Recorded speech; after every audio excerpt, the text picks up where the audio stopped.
dulu sebelum saya bilang jangan diperlihatkan, karena nanti agar sistematis, agar semua yang mengikuti ibadah online ini bisa mengikuti dengan tepat.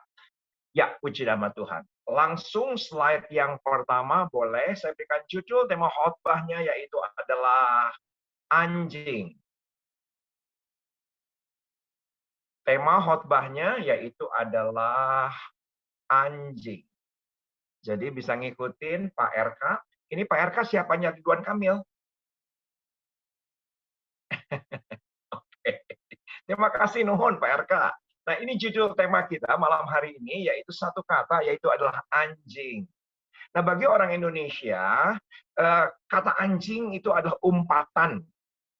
Jadi, kalau saya bikin promo ibadah nggak berani. Kalau temanya adalah anjing diperlihatkan di sosmed. Kenapa? Karena orang Indonesia, anjing adalah umpatan. Hanya sebagian kecil orang Indonesia yang namanya anjing adalah sesuatu yang lucu, sesuatu yang disayangi. Tapi kalau kita tahu di Barat, seperti di Australia begitu, bahkan banyak orang rela nggak pengen punya anak, tetapi pengen punya anjing. Tetapi yang kita akan bahas malam hari ini bukan anjing secara harafiah. Kenapa? Karena kalau kita lihat dalam sisi Alkitab, ketika Tuhan menciptakan binatang air, binatang yang bergerak, Alkitab dengan jelas berkata, Tuhan bilang bahwa semuanya baik dan semuanya diberkati. Termasuk anjing, menurut saya di hadapan Tuhan semuanya baik. Walaupun orang Indonesia terkadang mengumpat dengan kata anjing. Yang kita akan bahas bukanlah kata anjing secara harafiah, tetapi ada nilai rohani yang luar biasa, sangat luar biasa.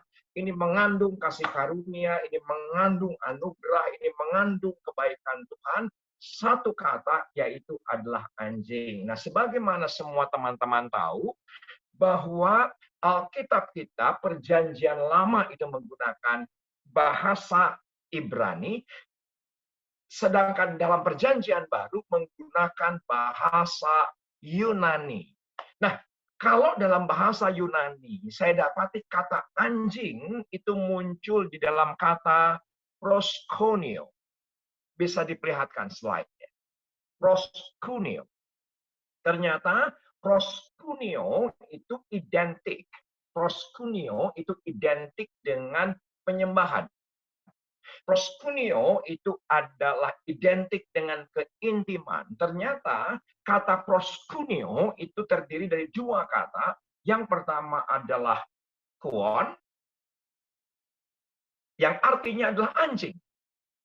Jadi proskuneo itu kata dasar yang pertama adalah kuon, dan ternyata itu adalah artinya anjing. Sedangkan yang kedua yaitu adalah pros. Pros itu artinya adalah dekat. Jadi kata proskuneo dalam bahasa Yunani itu artinya adalah anjing yang dekat dengan tuannya. Nah, ini seringkali digambarkan oleh Pak Niko Nyoto Raharjo, gembala pembina kita, karena proskuneo itu identik dengan worship, identik dengan penyembahan. Tetapi yang kita akan bahas bukan dari bahasa Yunani. Yang kita akan bahas yaitu dari bahasa Ibrani. Kita akan lihat cepat slide-nya. Ternyata anjing dalam bahasa Ibrani itu ada menggunakan kata kelef. Dan ternyata kelef itu adalah kata dasar dari Kaleb. Jadi kata Kaleb, bahasa dasar, bahasa aslinya adalah Kaleb. Dan Kaleb secara harafiah, arti daripada Kaleb, arti daripada Kaleb adalah anjing. Nah, yang kita akan bahas adalah seorang Kaleb. Yang kita bahas adalah seorang anjing yang di dalam perjanjian lama, yaitu adalah Kaleb. Yang siap belajar mengenai anjing, tolong katakan amin. Yang bisa chat, sok bisa chat. Yang bisa chat, yang ambil ketiknya, katakan amin dulu sampai di sini. Supaya saya tahu ada kehidupan di sana. Puji Tuhan. Nuhun bisa. Puji Tuhan. Yuk kita akan lanjut.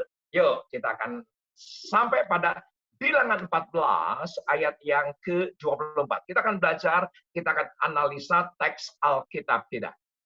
Tetapi hambaku Kaleb, Bilangan 14 ayat 24, karena lain jiwa yang ada padanya, dan ia mengikuti aku dengan sepenuhnya, akan kubawa masuk ke negeri yang telah dimasukinya itu, dengan keturunannya akan memilikinya.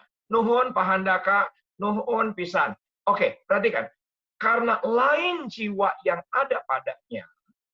Dalam bahasa Inggris, Alkitab dari Amplified Bible itu menarik perhatian saya. Ternyata bukan lain jiwanya, tetapi the message Amplified Bible, maaf, itu menggunakan he has a different spirit. He has a different spirit. Lain spiritnya, berbeda rohnya. Dan saya bisa mengerti kenapa dia berbeda rohnya. Karena Alkitab dengan jelas berkata, ia mengikuti aku dengan sepenuhnya, maka akan kubawa masuk ke negeri yang telah dimasuki. Karena semua kita mengerti bahwa hanya 2 orang yang mana keluar dari Mesir, yang sampai ke tanah yang dimasukinya. Hanya 2 orang. Padahal semua kita mengerti, yang 2 orang ini jelas-jelas, he has a different spirit. Tolong katakan amin. Kalau kita melihat kitab Daniel, Daniel adalah excellent spirit. Tetapi kalau yang namanya Caleb itu bukan excellent spirit. Caleb adalah different spirit. Dan kita bisa mengerti, kenapa kita bisa mengerti? Karena hanya 2 orang yang berkata, bahwa kita pasti bisa mengalahkannya. Semua orang enak, semua raksasa, nanti kita akan lihat Bilangan pasalnya ke-13, tetapi hanya 2 orang yang berkata, bahwa kita akan sampai, dan bayangkan, selama 38 tahun. Karena ketika mereka mengintai, itu tahun kedua. Mereka keluar dari Mesir. Tahun keberapa, Bu? Tahun kedua. Ibu Yanti, tolong lihat tangannya. Tahun keberapa Ibu Yanti? Tahun kedua. Oke, good. Jadi 38 tahun. Jadi Caleb harus bersama-sama dengan orang yang pemberontak, yang bersungut-sungut, harus bersama-sama. Dengan grup yang sama. Nggak bisa ganti grup, nggak bisa pindah gereja, nggak bisa pindah persekutuan doa, nggak bisa pindah apapun. Bersama-sama 38 tahun. Dengan orang-orang yang selalu negatif, dengan orang-orang yang selalu tegar tengkuk, dengan orang-orang yang selalu negatif. Ternyata jelas di sini bahwa Caleb itu he has a different spirit. Saya berdoa, ya pandemi itu terjadi kepada semua orang, semua strata, tapi saya berdoa kepada semua teman-teman di City of Love. Kita punya different spirit. Kita melihat dari kacamata Tuhan, bukan dari kacamata dunia, bukan dari kacamata daging, tapi dari kacamata Allah sendiri. Nah, ternyata yang menarik perhatian saya, ternyata kata Caleb itu adalah anjing, bisa diperlihatkan. Kenapa saya katakan Caleb ini kasih karunia? Slide berikutnya. Ternyata Caleb itu adalah keturunan daripada Kain. Siapa Kain? Kain itu yang melahirkan Edom. Jadi Caleb itu bukan dari asli suku Yehuda. Tetapi ternyata Yefune, ayah daripada Caleb, ketika mereka ada di Mesir, Yefune menggabungkan dirinya kepada Yehuda. Itu konteksnya. Dan jadi Caleb bukan Ibrani, bukan Jental, bukan Yahudi, tapi ternyata ayahnya menggabungkan diri karena dia keturunan Edom, dia keturunan Kain. Tapi yang luar biasa, bukankah ini adalah kasih karunia? Katakan amin. Ini adalah kasih karunia. Ini adalah gambaran daripada Anda dan saya. Inilah gambaran daripada Anda dan saya. Yang seharusnya kita tidak diselamatkan, seharusnya diselamatkan oleh orang Israel, yang seharusnya diselamatkan oleh orang Yahudi, tapi semua kita beroleh keselamatan itu di dalam Kristus Yesus. Ini adalah kasih karunia yang luar biasa. Slide berikutnya.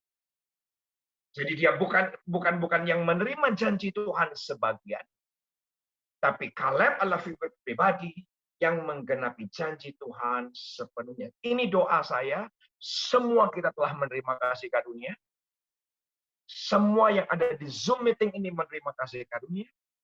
Tetapi, apakah kita menjadi pribadi yang menggenapi janji Tuhan sepenuhnya? Dan ini doa saya, bahwa firman yang berkuasa malam hari ini membuat kita kekuatan yang hebat untuk semua kita, anak-anak kita, masa depan kita menggenapi janji Tuhan sepenuhnya. Dengan cepat, saya akan sampaikan kepada semua jemaat Tuhan, ada 3 arti besar secara rohani, yaitu adalah anjing, yaitu adalah kelef, yaitu adalah Kaleb.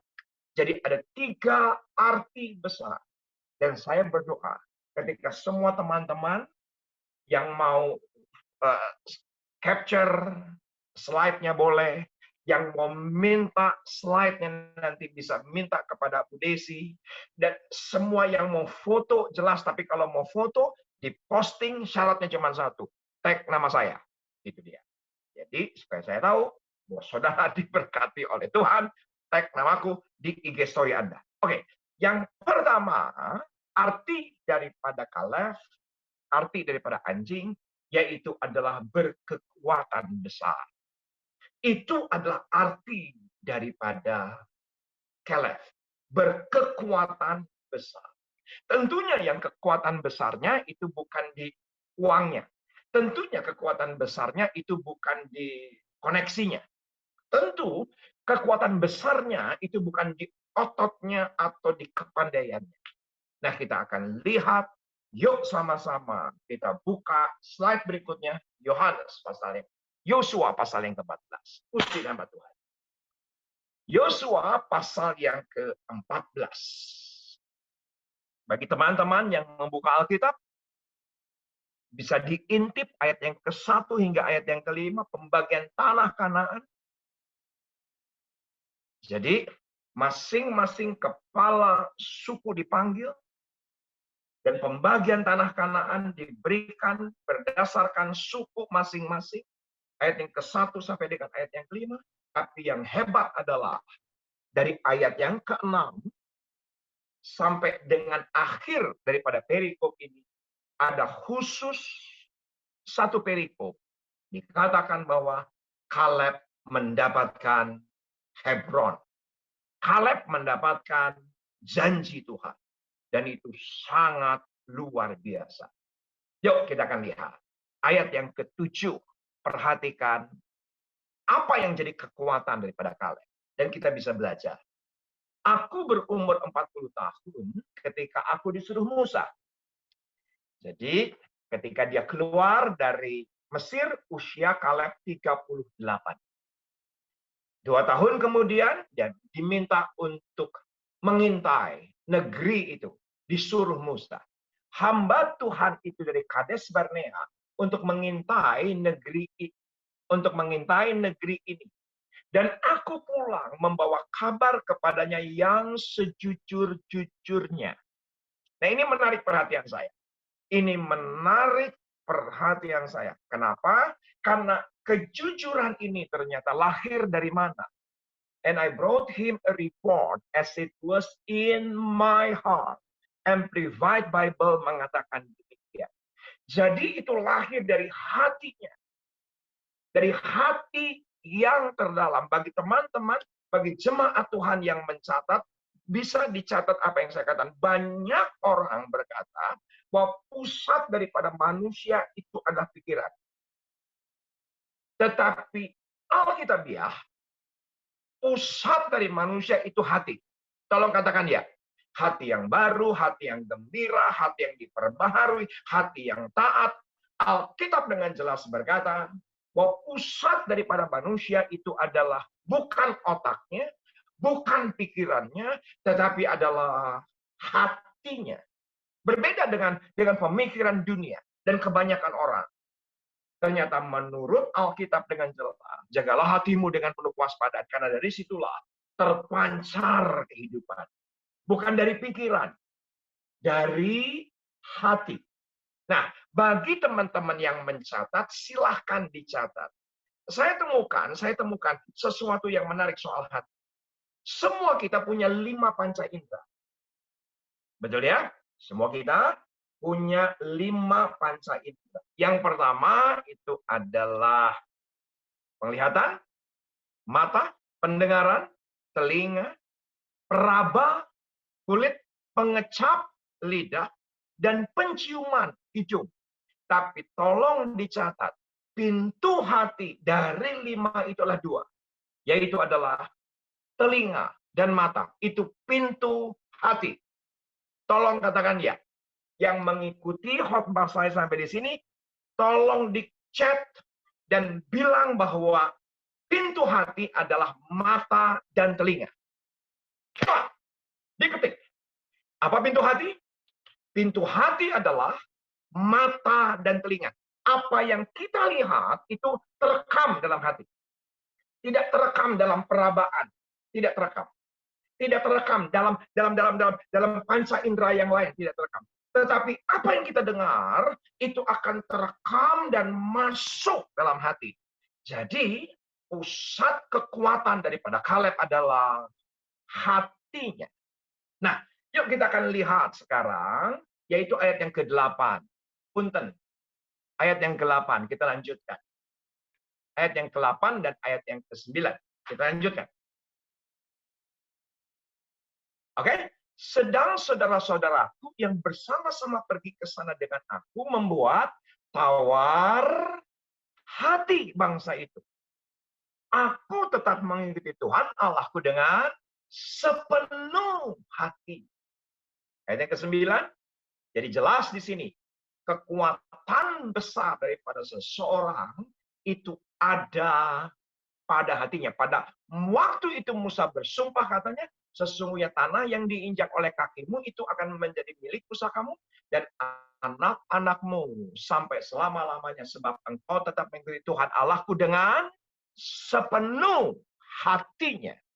Jadi kekuatan besar dalam kehidupan kita ada pada hati kita. Bukan uang, bukan koneksi, bukan aset, tetapi kekuatan itu ada pada hati kita, dan apa yang kita lihat, apa yang kita dengar, yang mana kita bisa pilih itu semua, itulah menjadi pintu masuk apa yang ada pada hati kita. Dan kekuatan hati kita di tengah-tengah pandemi ini adalah sesuatu yang harus kita jaga. Kenapa? Karena ayatnya, jagalah hatimu dengan penuh kewaspadaan. Bukan Tuhan yang jaga, tapi kita sendiri yang jaga. Karena hati ini mudah tergores. Hati ini mudah menyimpang. Hati ini mudah menyeleweng. Semua berdasarkan hati. Saya lihat Pastor Timothy baru saja mengikuti sepedahan. Dan saya melihat sepedanya bagus sekali. Puji nama Tuhan. Jangan dilihatin ayatnya dong. Saya pengen lihat muka saya. Jadi apa yang terjadi? Saya jadi semangat nih. Saya tuh diberkati oleh anak saya sepeda. Jadi bulan Maret jogging. Karena saya ini praktisi kesehatan. Saya ini praktisi nggak bisa diam, terdaik cicing. Pokoknya ngeunah we, kudu kitu sibuk we, kudu kitu. Nah, apa yang terjadi? Jadi bulan Maret saya jogging, bulan April saya jogging. Nah, bulan Mei tiba-tiba anakku bilang gini, papa nih harus stay at home. Nih papa aku beliin sepeda. Akhirnya apa? Aku coba sepeda dan tidak. Lansia setuju dengan saya karena kita sama-sama lansia, karena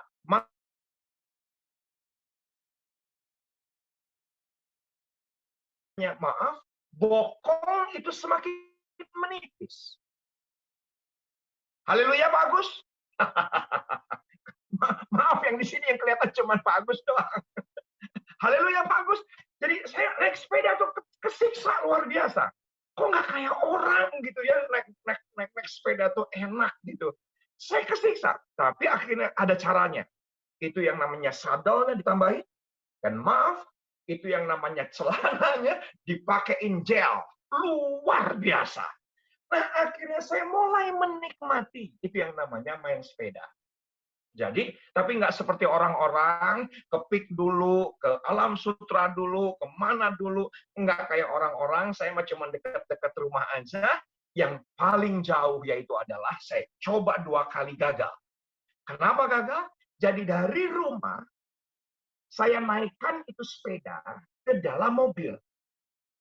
Baru setelah itu ke Sawangan.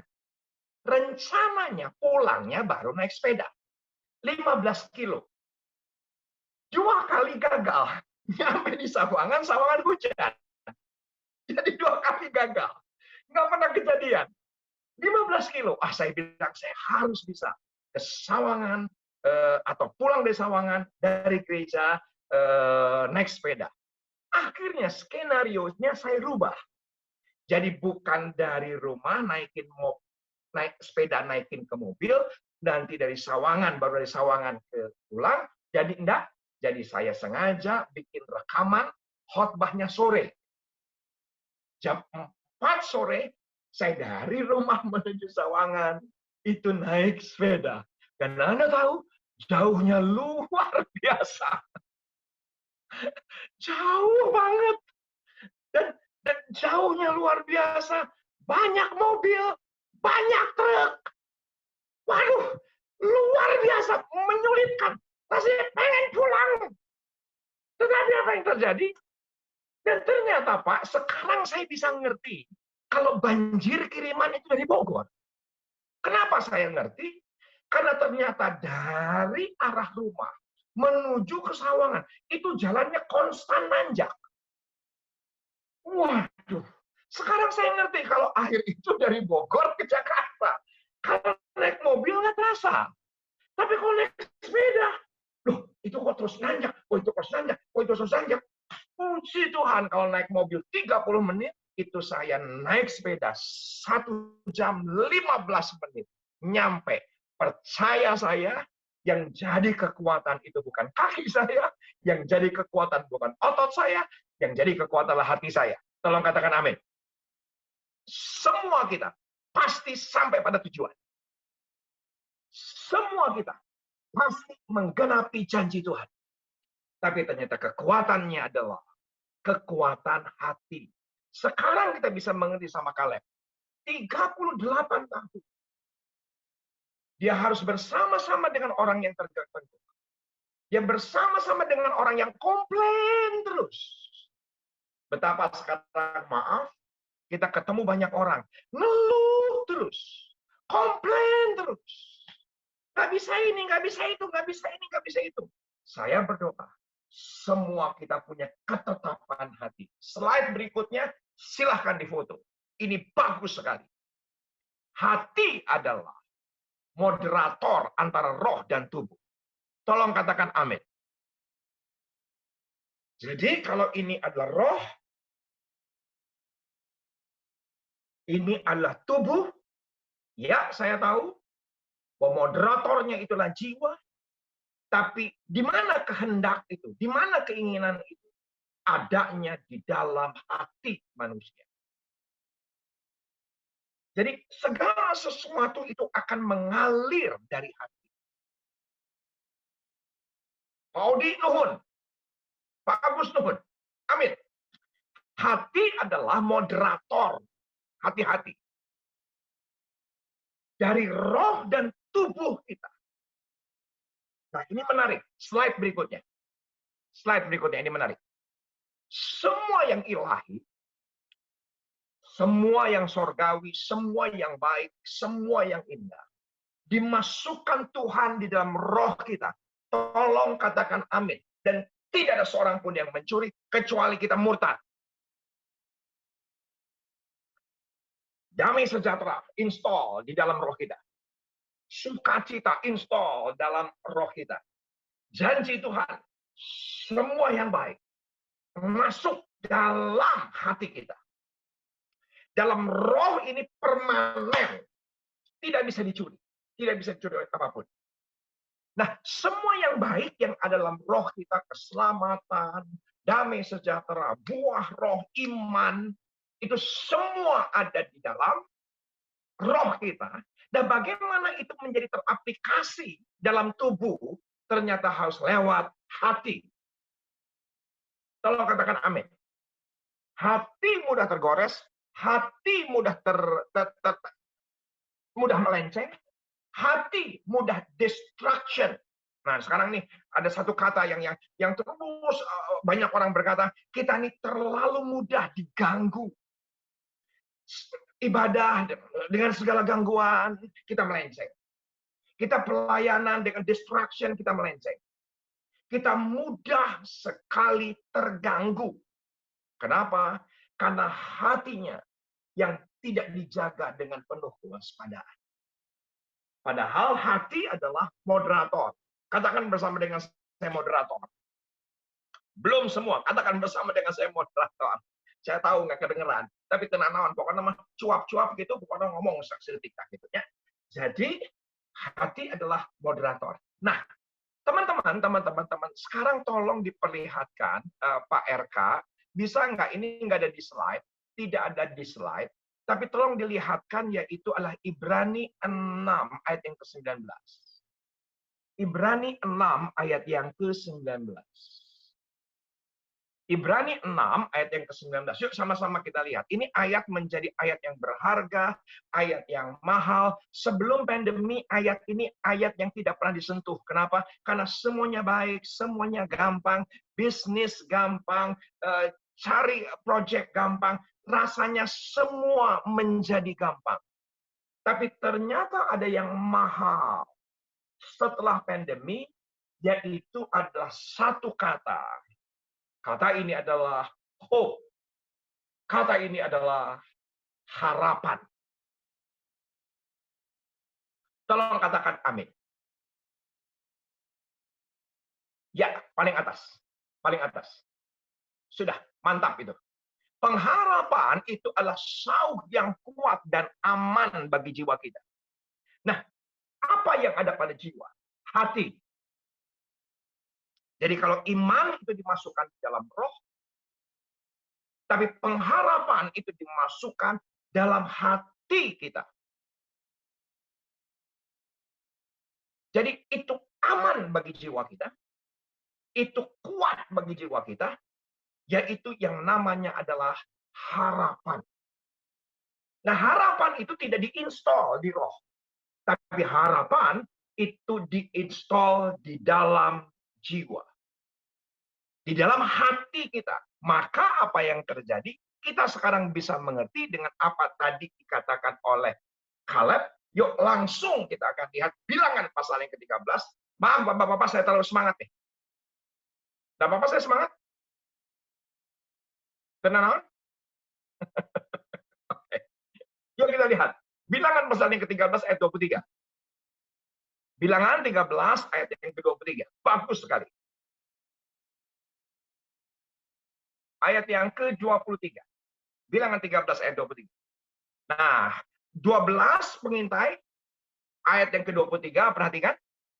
Mereka sampai di lembah Eskol. Ketika mereka sampai di lembah Eskol, ketika mereka mengintai, ternyata mereka mendapati yang namanya adalah anggur standar, tapi anggur yang standar itu harus dipikul oleh dua orang. Betapa hebatnya tanah perjanjian. Tolong katakan amin. Betapa hebatnya janji Tuhan untuk Anda dan saya. Ketika sampai di Eskol, mereka ketemu dengan buah anggur yang standar, harus dua orang yang menggandarnya. Ayat yang ke-24, mereka menamai tempat itu Eskol. Ayat yang ke-25, setelah 40 hari, 12 orang itu kembali ke negeri. Yuk sama-sama kita baca ayat yang ke-26. Ke-26. Dan langsung datang kepada Musa, Harun, dan segenap umat Israel di Kades, di padang gurun kelaparan, mereka membawa pulang kabar kepada keduanya dan kepada segenap umat itu, dan memperlihatkan kepada sekaliannya hasil negeri itu. Jadi itu yang namanya anggur diperlihatkan ke seluruh bangsa. Ara itu diperlihatkan kepada seluruh bangsa. Delima itu diperlihatkan kepada seluruh bangsa. Jadi bukan katanya, tapi diperlihatkan. Dan saya tahu persis, itu adalah harapan. Nah, ternyata yang hebat daripada Kaleb adalah apa yang dia lihat itu masuk dalam hatinya. Dan itulah kekuatan yang terbesar. Dan ternyata harapan yang ada pada Anda dan saya, itu harapan yang harus terus dipertahankan setiap hari dalam kehidupan kita. Karena teman-teman yang mencatat, boleh catat. Boleh catat. Karena yang dicuri setan itu bukan iman. Yang dicuri setan itu adalah harapan. Sok diketik.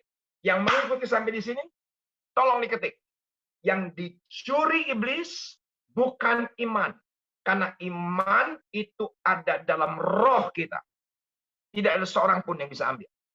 Tetapi yang mencuri harapan yang ada pada hati, yang mudah tergores, yang mudah menyimpang, yang mudah sekali untuk teralihkan, ternyata yang dicuri setan itu adalah harapan. Dan harapan itu ada pada hati kita. Nah, sekarang tolong lihat tangan saya. Yang sudah lihat, katakan dia. Tolong lihat, yang sudah lihat, katakan dia. Ketika harapan turun, maka ketakutan naik. Bisa ngerti khotbahnya? Ketika harapan turun, maka kekhawatiran naik. Betul ya? Ketika harapan itu turun, maka kegelisahan itu naik. Ketika harapan itu turun, imunitas itu juga semakin memburuk. Jadi yang dicuri setan itu adalah harapan. Bukan iman. Tapi yang hebat daripada Kaleb adalah ternyata yang harapan yang ada dalam hatinya itu sedemikian besar. Dia pertahankan sampai akhir. Katakan amin. Sekarang yang kedua. Slide berikutnya yang kedua. Yang kedua yaitu adalah gagah berani. Arti daripada Kaleb, arti daripada anjing. Saya minum dulu. Semua jemaat boleh minum. Tapi jangan ke kulkas.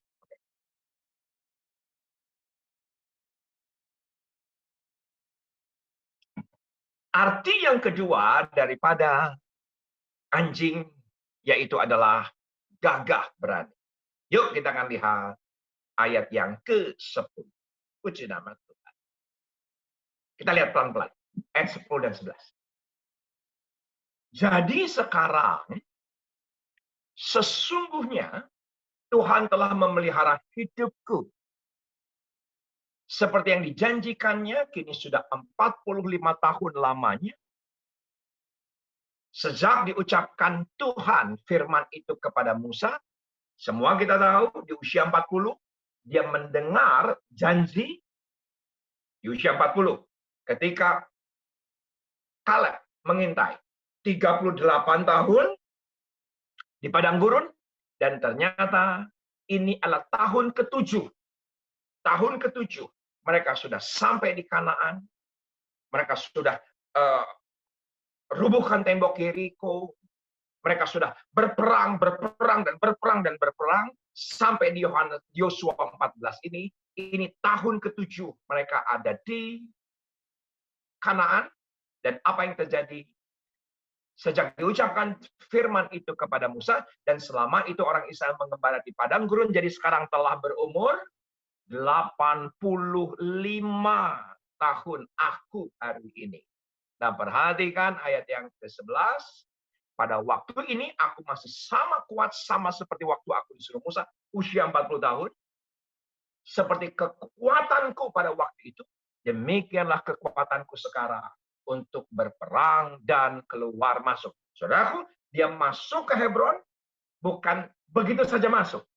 Tapi Alkitab nanti kita akan lihat ayat di bawahnya dengan jelas berkata, ternyata Kaleb di usia 85 tetap harus berperang melawan raksasa, harus berperang melawan kubu-kubu yang ada di Hebron. Ternyata butuh kegagahan dan keberanian untuk sampai pada janji Tuhan digenapi. Ini kita harus punya mental prajurit. Katakan bersama dengan saya, prajurit. Tidak mudah teralihkan, tidak mudah tergores, tidak mudah menyimpang. Hatinya kuat, oleh karena hatinya kuat. Apa yang terjadi? Maka itu mengalir keluar. Ada kegagahan, ada keberanian yang luar biasa yang ada pada Kaleb. Nah, slide berikutnya. Slide berikutnya. Menurut konteks kita hari ini apa? Keberanian yang tertinggi.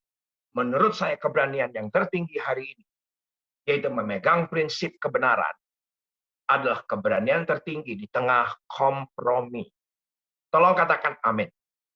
Semua sekarang serba kompromi. Semua gampang diatur. Semua serba kompromistik.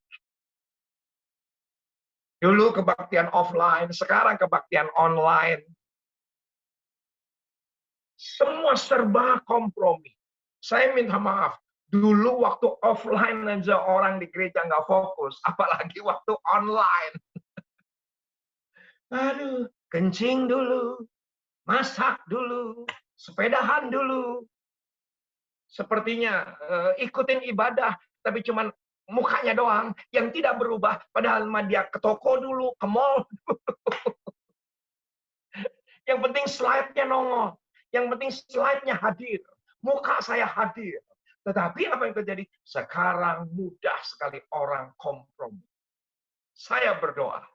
Justru di tengah-tengah pandemi ini kekuatan kita semakin kuat. Dan kita semakin melangkah di tengah-tengah kompromi-kompromi apapun. Dan kita berjalan maju. Langsung yang ketiga, saya akhirin di sini. Yang ketiga, arti daripada anjing, arti daripada Kaleb adalah bergerak dengan kecepatan. Bergerak dengan kecepatan. Dan saya sangat diberkati beberapa hari yang lalu ada seseorang yang bersaksi kepada saya yang saya tidak duga. Padahal seseorang ini sudah 10 tahun bersahabat. Sekarang sudah menjadi pelayan Tuhan yang sukses, hamba Tuhan yang sukses, keluarganya sukses. Ternyata saya baru tahu. Waktu dia muda itu sangat melarat, sangat susah. Dia harus bekerja serabutan sedemikian rupa.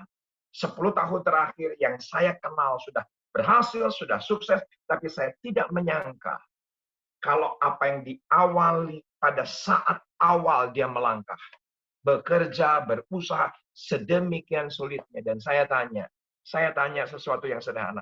Kalau moto Bapak hidup sampai berhasil begini, apa motonya? Menarik. Nah, langsung dicatat semuanya. Yang mengikuti khotbah ini, motonya adalah, kalau bisa dilakukan hari ini, kenapa tunggu besok? Ya, konon cicing wae teh. Ulah cicing wae. Kalau bisa dilakukan hari ini, jangan tunggu besok. Kalau bisa mengampuni hari ini, jangan tunggu besok. Kalau bisa memberi hari ini, jangan tunggu besok. Kalau bisa lakukan yang terbaik untuk Tuhan malam ini, jangan tunggu besok. Maaf, kebanyakan kita sering menunda. Semuanya ditunda. Kalau dulu mah masih mendingan, kita datang ke gereja, tiba-tiba kantong kolektor datang, kita bisa persembahan. Sekarang pakai QR, pakai transfer untuk apa? Untuk ketikkan siapa di depan mata, tunda. Engke wes honten pan aya keneh isuk we atuh tenang naon, da isuk aya keneh atuh poena tenang naon isuk we henteu dan moal aya nu kanyahoan manehanang.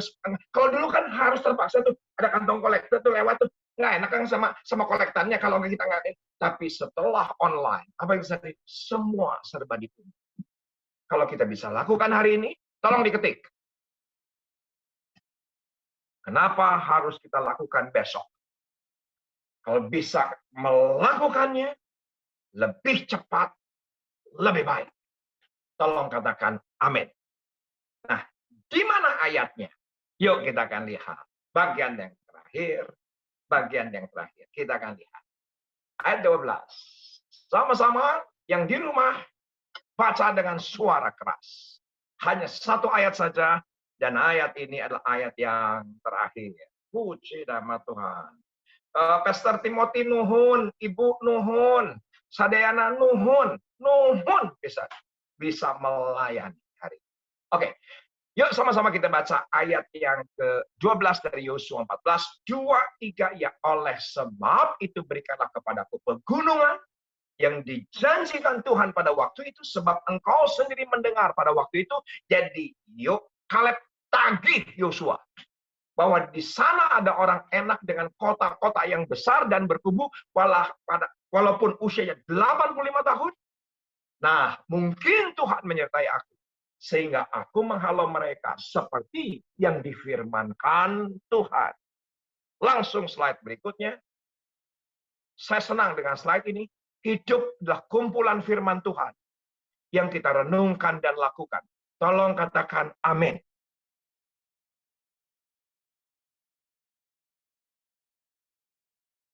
Hidup adalah kumpulan dari firman yang kita baca, firman yang kita renungkan, firman yang kita cepat lakukan. Itu adalah, ini hidup ini adalah kumpulan. Ini koleksi sebetulnya. Adalah kumpulan firman. Yang terus kita renungkan, kita lakukan, renungkan, kita lakukan. Dan apa yang terjadi? Yuk, slide yang terakhir. Dengan kekuatan anugerah, secepat firman Tuhan dilakukan, secepat itulah firman Tuhan digenapi dalam kehidupan kita. Tolong katakan amin. Karena hidup adalah kumpulan firman, hidup adalah koleksi daripada firman Tuhan yang kita renungkan, kita perkatakan, kita lakukan, dan secepat itu kita lakukan. Secepat firman itu digenapi dalam kehidupan kita. Semakin menunda, maka akan ada penundaan-penundaan. Karena bagian Tuhan sudah dilakukan yang terbaik. Sudah selesai. Sudah selesai. Kita tinggal menerimanya.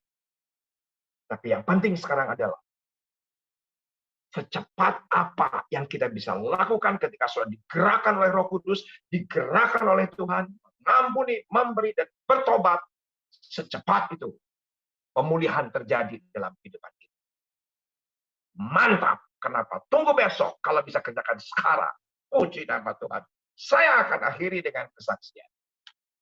Dan ini kesaksiannya agak curcol dan kesaksiannya sangat jujur. Bulan Mei yang lalu, sampai pada sebuah titik, saya berdoa kepada Tuhan. Apakah Tuhan masih ada? Saya ulangi sekali lagi. Saya tidak malu berkata kepada semua sahabat, kepada semua teman-teman, semakin harapan sepertinya semakin turun, ketakutan naik. Harapan semakin turun dan tercuri oleh iblis. Dan saya tidak berhasil menjaganya. Ketakutan naik, kekhawatiran naik, kegelisahan naik. Sampai pada sebuah titik saya berkata kepada Tuhan, Tuhan masih ada nggak Tuhan itu? Saya pada sebuah titik, saya bisa mengerti kenapa orang berkeputusan bunuh diri. Merasa tidak berharga, merasa tidak mampu, tidak bisa lakukan apapun. Dan di titik itulah, itu titik saya pernah alami di bulan Mei. Dan malam itu tidak ada jawaban dari Tuhan. Sama sekali tidak jawaban, saya tertidur. Tapi besoknya saya, sebagaimana biasa saya jogging. Nah ketika jogging, saya berlari normal. Tapi tiba-tiba ketika saya berlari, saya kok ngerasa ada sebutir pasir yang masuk atau ada di sisi sepatu saya. Hanya sebutir pasir kecil. Dan ketika sebutir pasir itu yang masuk ke dalam sepatu, kok rasanya semakin mengganggu. Saya tidak bisa lagi lari cepat. Saya mulai tertatih-tatih. Saya mulai terpincang-pincang. Tapi tiba-tiba Tuhan tuh ngomong jelas dalam hati saya. Biarkan kerikil itu masuk ke dalam sepatu. Yang akhirnya sedemikian rupa kerikil itu ada di bawah telapak kaki saya. Yang akhirnya saya tidak bisa lari, bahkan saya tidak bisa jalan. Kenapa? Karena kerikil itu sudah masuk ke dalam kaki saya. Dan tiba-tiba saya itu ngomong begini, Tuhan. Tuhan, kalau memang Tuhan ada, Tuhan itu mau ngomong apa soal kerikil? Jadi saya berhenti. Dan ketika saya ambil itu kerikil dari kaki saya, maka lahir quotation ini. Terakhir beneran. Beneran terakhir. Quotation yang terakhir, yang pakai bahasa Inggris, punten. It isn't it the mountain ahead that wear you out. Jadi bukan gunung persoalan, bukan pandemi, bukan tantangan yang membuat kita menyerah. Tapi seringkali yang membuat kita menyerah adalah it is the grain of sand in your shoes. Yang seringkali membuat kita sakit, tertatih, itu bukan gunung yang ada di depan kita, bukan raksasa yang ada di depan kita. Tapi seringkali yang membuat kita tidak lagi berjalan, kita tidak bisa lagi berlari. Ketakutan, kekhawatiran, itu hanyalah sebutir pasir yang ada dalam hati. Dan ketika itu, Tuhan ngomong jelas kepada hati saya. Boriza, kamu ketakutan, kamu kekap, kamu khawatir dengan segala keberadaan keluarga, perkawinan, keuangan, gereja, jemaat. Bukan gunung persoalan yang membuat kamu menyerah. Sebetulnya adalah sebutir pasir yang ada dalam sepatu kita. Apa sebutir pasir itu? Dosa yang kita simpan. Apa sebutir pasir itu? Kesombongan. Apa sebutir pasir itu? Kenyamanan. Dan ketika sebutir pasir itu saya ambil dan saya buang, saya kembali bisa berlari dan sampai pada tujuan. Amin. Amin. Amin. Amin. Puji Tuhan. Beri tepuk tangan, amin. Terima kasih Kang Risa, luar biasa. Sama-sama.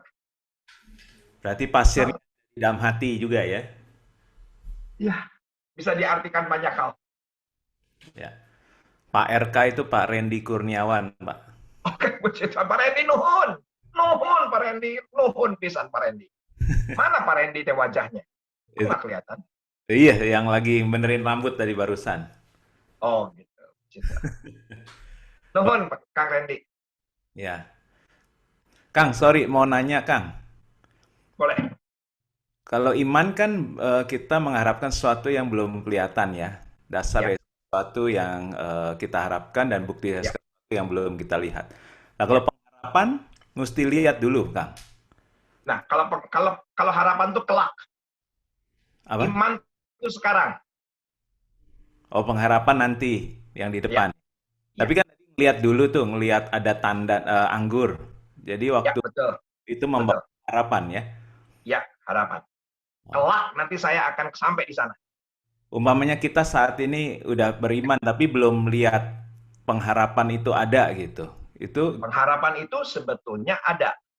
Kita lihat mujizat, kita lihat janji Tuhan, kita dengar firman. Sebetulnya harapan itu ada. Tapi seringkali harapan itu yang dicuri oleh setan.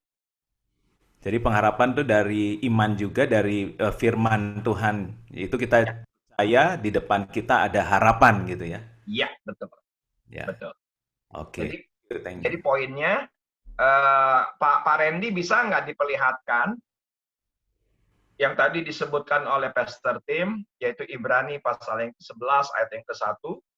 Ibrani 11 ayat yang ke-1, Pak Tim bisa dilihat Alkitab digital di handphone. Langsung Ibrani 11 ayat yang ke-1 itu diperlihatkan ke King James. Di King James itu ada satu kata yang tidak diterjemahkan. DLAI, yaitu adalah now. Faith is. Now. Semua Alkitab bahasa Inggris, now faith is. Jadi iman itu sekarang, ada pada kita sekarang, tapi yang namanya harapan itu adalah kelak. Yang mana itu ditaruh, yang kelak itu dalam hati kita. Janji kesembuhan, janji terobosan, janji keuangan, janji kemenangan, itu Tuhan masukkan di dalam hati, karena hati atau jiwa adalah moderator. Amin. Amin. Thank you, Kang. Sekali lagi tepuk tangan buat firman Tuhan yang disampaikan. Oke, Ya, biar rame. kita akan tutup. Silakan Desi, satu lagu, kemudian saya akan doa dan doa berkat. Terima kasih.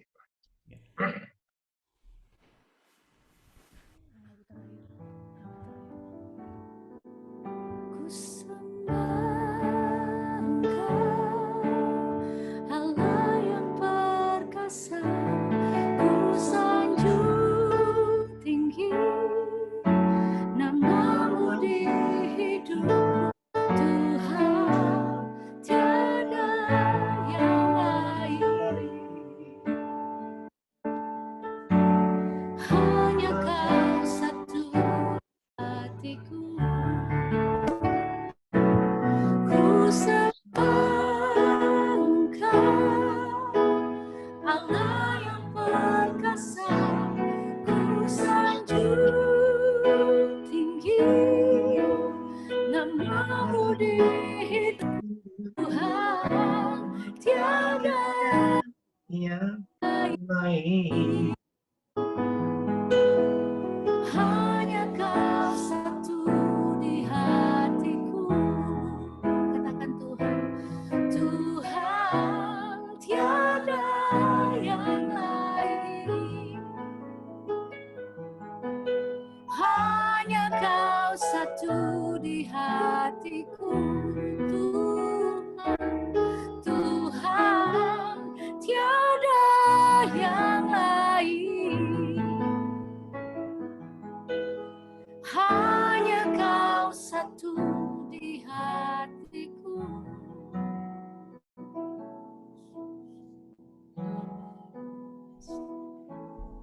Terima kasih Tuhan, kami sungguh bersyukur untuk pesan Tuhan yang sungguh amat luar biasa hari ini yang kami boleh terima.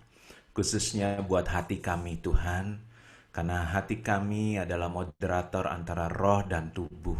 Karena itu terima kasih Bapa, malam hari ini Kau membuka hati kami, Kau memulihkan hati kami, Kau merombak hati kami yang salah, bahkan waktu kami mata kami melihat, telinga kami mendengar, sehingga hati kami menjadi ada masuk pasir atau ada pencuri yang mencuri pengharapan kami. Karena itu Tuhan, malam hari ini kami dipulihkan. Kami disembuhkan kembali hati kami. Karena itu Tuhan, kami mau melalui firman-Mu yang kami dengar. Dan firman Tuhan yang kami renungkan, kami baca setiap hari. Tuhan, kami nggak mau menunda untuk melakukannya. Apa yang harus kami lakukan Tuhan? Khususnya Tuhan di masa-masa ini waktunya kami tidak menunda untuk melakukan firman-Mu. Terima kasih Bapa, kami punya pengharapan dan pengharapan ada satu jangkar, satu sau yang membuat kami tetap kuat, tetap teguh berdiri, tetap kuat menghadapi apapun Tuhan. Terima kasih Bapa, terima kasih kami nggak pernah sendirian, Tuhan tidak pernah meninggalkan kami, Engkau Immanuel, Kau berjalan bersama kami, Kau menggendong kami bahkan, Kau menyertai kami, Kau membuat kami berhasil, Kau membuat kami kuat menghadapi apapun. Bahkan Kau akan menyertai kami, membuat kami berhasil melakukan firman Tuhan. Dan waktu kami melakukan firman-Mu, Tuhan, kehidupan kami penuh dengan janji-Mu yang digenapi dalam kehidupan kami. Terima kasih untuk Kang Risa yang telah melayani malam hari ini, juga hari Minggu nanti. Kami percaya ada pesan-Mu juga buat jemaat City of Love, bahkan semua orang yang membuka YouTube channel City of Love Church untuk mengikuti ibadah online kami akan diberkati. Terima kasih, berkati Kang Risa Tuhan. Kau menyertai Ibu Elsa juga, Kau menyertai Tuhan, anak-anak, menantu, cucu, semuanya aman dalam perlindungan Tuhan. Semuanya disertai Tuhan. Jemaat di Sawangan juga kami percaya, walaupun secara online, tapi kami percaya jemaat yang akan bertumbuh. Bahkan melalui online ini Tuhan, tembok-tembok sudah terbuka sehingga banyak jiwa juga lebih lagi dimenangkan melalui pelayanan hamba-Mu ini, Kang Risa Tuhan. Terima kasih, berkati semua umat-Mu yang malam hari juga mengikuti ibadah tengah minggu ini Tuhan. Kami percaya malam hari ini kami sudah menerima firman dan ini waktunya kami melakukan firman Tuhan. Kami nggak akan menunda untuk mengampuni. Kami tidak akan menunda untuk mengasihi. Kami tidak akan menunda untuk memberi. Kami tidak akan menunda untuk semua firman-Mu yang telah kami dengar untuk lakukan. Terima kasih Bapa. Kami akan terus kuat bersama-Mu. Bahkan kami akan terbang tinggi bagai Raja untuk mengatasi semua badai yang kami hadapi. Terima kasih Bapa, kemenangan ada di pihak kami. Dan malam hari ini sebelum kami berpisah, kami tutup, juga kami akan menerima berkat-Mu. Mari kita angkat dua tangan kita untuk menerima berkat dari Tuhan. Terimalah berkat, kasih karunia yang berlimpah-limpah dari Allah Bapa di dalam Anak yang tunggal Tuhan Yesus Kristus, serta persekutuan dengan Roh Kudus menyertai kita semua, mulai malam hari ini sampai Tuhan Yesus menjemput kita semua dan permai bahkan selama-lamanya. Mari Bapak Ibu Saudara-saudari semua yang dikasihi Tuhan dan percaya katakan amin.